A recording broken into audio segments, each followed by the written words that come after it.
afternoon mga kapaksiw, mayroon lang po akong isang mensahe na siguro nakarelate natin lahat ito, kung ano man yun.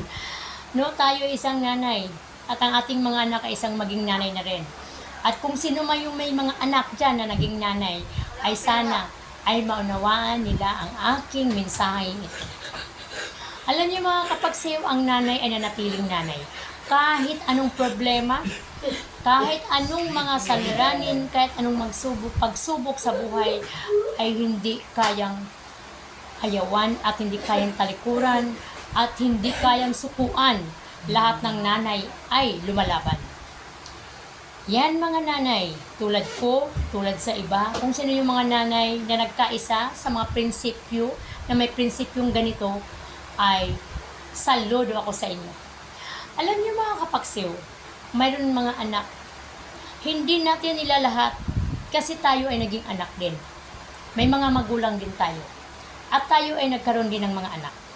So may mga anak na nakikita ko nung sila ay nagkaroon ng magandang buhay, ay ang magulang nila ay hindi nila inintindi, binaliwala, kinalimutan, or ipinagpalit kanino man, ipinagpalit.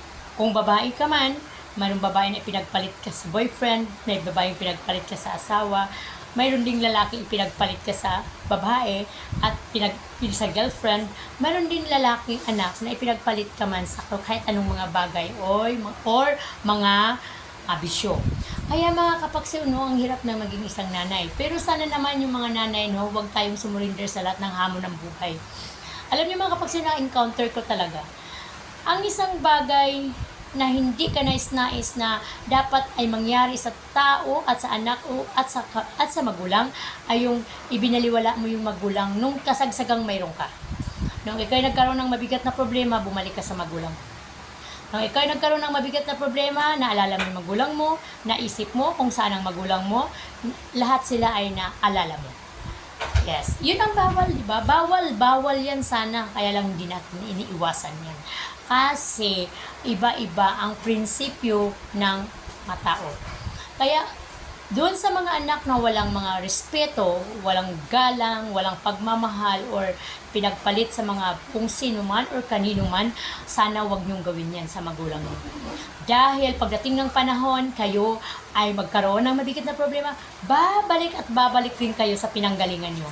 Tama po yung sinabi ko noong araw, kung kayo ay hindi marunong lumingon sa pinanggalingan nyo, ay hindi kayo makakarating sa paroroonan nyo. Kaya mga kapaksiw, yun lang.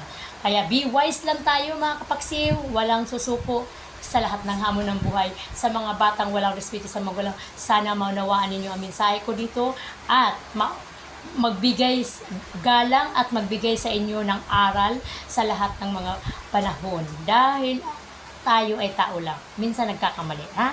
Kaya kailangan natin ayusin. Bye-bye! Don't forget, Bibit Kibasa.